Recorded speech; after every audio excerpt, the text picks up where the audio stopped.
Where are my friends? Coming off the review of the very underwhelming game Little Dragon's Cafe, I was looking for a short, fun little game. And I saw this in the eShop and thought, this had a cool premise. The whole idea behind this game is that there's 4 types of gameplay styles and it merges them all together. The genres are platforming, running, puzzle, and point-and-click adventure game. I was curious how they were going to pull this off and put everything together. What it basically does is that it breaks off these into different sections. And the old saying, jack of all trades, master of none, definitely applies here. The story is told out through cutscenes and flashbacks shown on a computer monitor. There is no spoken dialogue, just pictures. From what I can see, your friends have been abducted by a bunch of people and you need to find keys to find them. It was very confusing. It was both a simple and difficult game to play. Trying to figure out what to do often came down to just trying something until it works. You start out on a ship where you're a robot who needs power and you need to find a way to get power. Again, everything is expressed through pictures, so you're going to just have to guess your way through this part, as it asks you to make items, take a shower, and play a jumping game in order to find a key to the next part. If this was a training area for the real game, it would have been fine. But no, it's really not. It's just some random area they start you off in. Like the game is trying to see if you can figure out the puzzles of the area, and if you do, you get the honor of playing the actual game.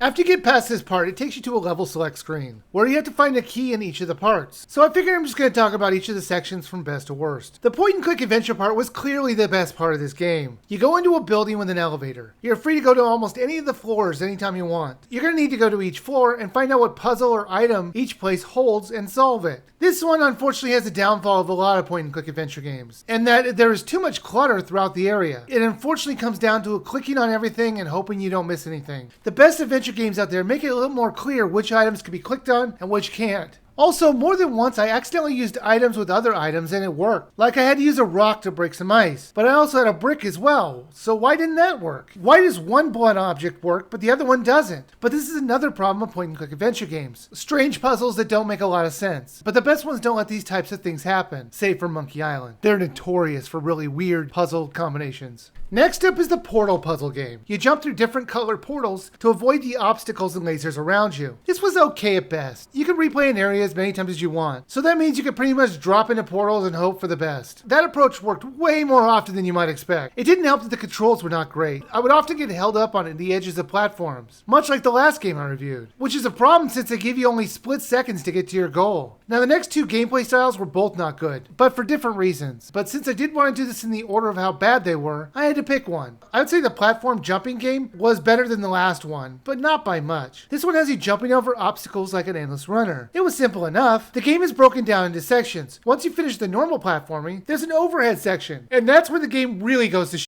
The controls are awful on this one. There's no way to gauge your jumps, so you're just gonna die and die and die. It wasn't fun and was extremely frustrating. The worst was this dark platforming exploration game. It has you turning on the generators in this fairly large area. I get what they were trying to do, giving us the freedom to go in whatever direction we wanted and exploring this mine. But it wasn't fun and the controls were too loose. You could increase the light for brief moments to make things a little bit easier to see, but that doesn't help the extremely repetitive gameplay and at times too unforgiving checkpoints. I ran into bugs and glitches in almost all the different games they had to offer. From pushing me through doors to falling down a hole, and the game would just keep going and going without me dying, since it was an auto-scrolling level. Unfortunately, when I did get to the end, it just stayed there, so I couldn't find a way to cheat through the level by going underneath it. Where Are My Friends is an ambitious game that tried to blend different types of gameplay genres together, and it failed at it. It felt like someone had a few ideas and just didn't want to let any of them go, and they decided to Frankenstein's monster all of it into the title you see. While it does look quite nice with all the colors and different art styles, I think you should just skip this game. I bought it on sale for a little over $1, and while I think I got my money's worth, I don't really think that there's any worth to anybody else playing it. It just wasn't that enjoyable, and I think you should just pass on this one.